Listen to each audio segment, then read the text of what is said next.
Yeah, this is a documentary of my life, part 6. Something just reflected me in my eyes when I was driving. When I seen the smoke in the air, I thought about my old house being up in flames when I was a child.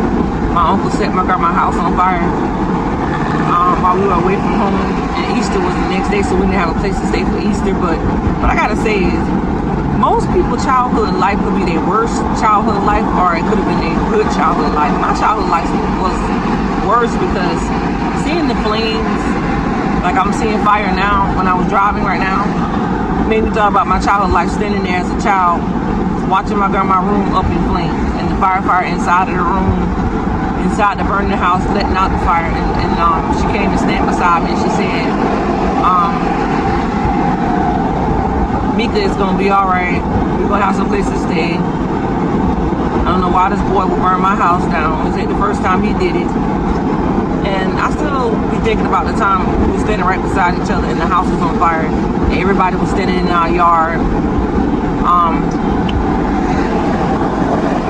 Everybody was standing in our yard talking to her and trying to console her, like let her know, everything gonna be all right.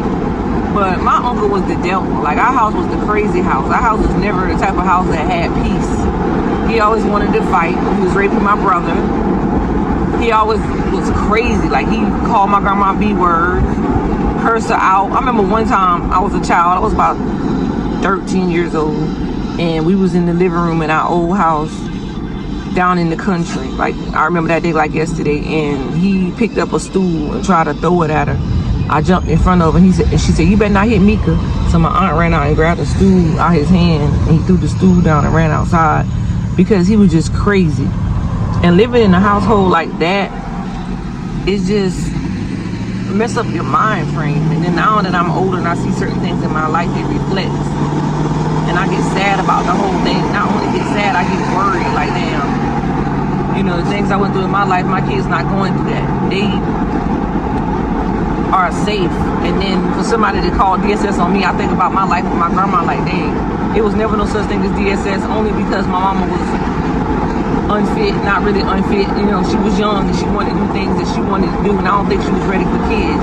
So that's the reason why I forgive her, but I will never forget. And I think about it like this: I see her every day. I know where she at, I know where she lives. I just choose not to go knock on her door and go to her house because I don't want to get cursed out and be called names. But at the end of the day, y'all, I forgive my mother, y'all. I forgive her for what she has done. I'm not holding that against her. I just want life to be different right now. I want us to come together as a unit. I want us to come together and pray more, do things together as a unit. Like, my mama don't understand how much pain is in my heart when I'm in my city, seeing all the things I used to do with my grandma. It just bothers me. Like, I just literally wish that I could have peace on knowing before I die that she loves me and she tells me she's sorry for what she has done. I just want her to come to me and tell me she's sorry, and we can pull things together and let's get our life together. My grandma always said she wanted to pull us together as a family. And family always have been divided.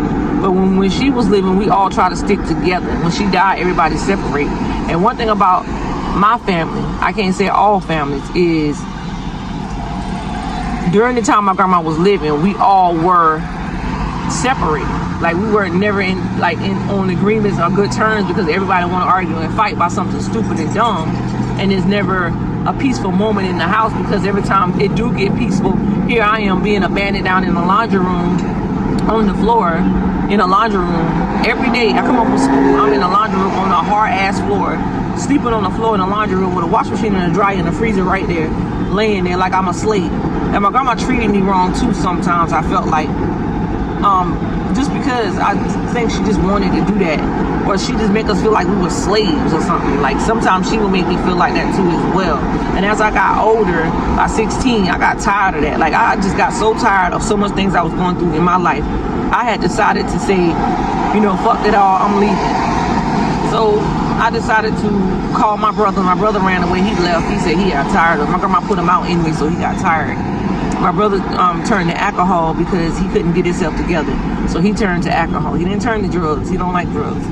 He will drink his beer and he will get messed up. So my grandma told him he had to get out and leave. So when he left, I was still going to high school at the time. And in high school, I had a lot on my chest. I had a lot going on. I couldn't explain to the teachers because I didn't want to get in trouble.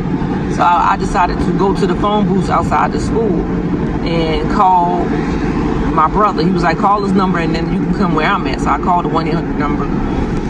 And it's Black Magazines for the United States of America. So I called and the man sent me a bus ticket to the bus station in my city. So I decided to get a ride up there, and I didn't take none of my stuff out of the house that day. I left. I didn't think twice about how my grandma would feel about anything. I didn't really care. I got tired of being abused. I got tired of being mistreated. I got tired of being messed up in the head. And then all I can think about over and over again with my kids every time I talk about my story is, how can somebody call DSS on me when I'm being the best mother my kids will ever have? How can somebody even address DSS to me or anything about DSS when my kids is not wanting for nothing? All the things I've been through, where was DSS when I was going through what I was going through? Where was DSS when I needed DSS when my brother was getting raped? Where was DSS when my mama was beating on me and treating me like shit? Where was DSS when my grandma was putting me in a laundry room, treating me like a slave and treating everybody else different? Like, I was treated like the outside child. I wasn't treated like nobody like loved me. Like, I didn't have love. I didn't have support. I didn't have that as I was growing up as a child. And for me to manage how I am with my children, I hate that the devil try to intervene in our life and try to make me feel like I'm low. Now I'm not a good mother. Like, I hate that shit to the core because of the fact that I know what I do for my children. I know what I do for myself. And everything I've been through my childhood is bringing back memories because of the fact that I need to get away from here. I need to take my family and we need to get away from here. That's the reason why I'm going hard on this YouTube channel and try to get this money up so we can get up out of here. Because you know what? I don't need Ayana to fix our life. I can fix our own life.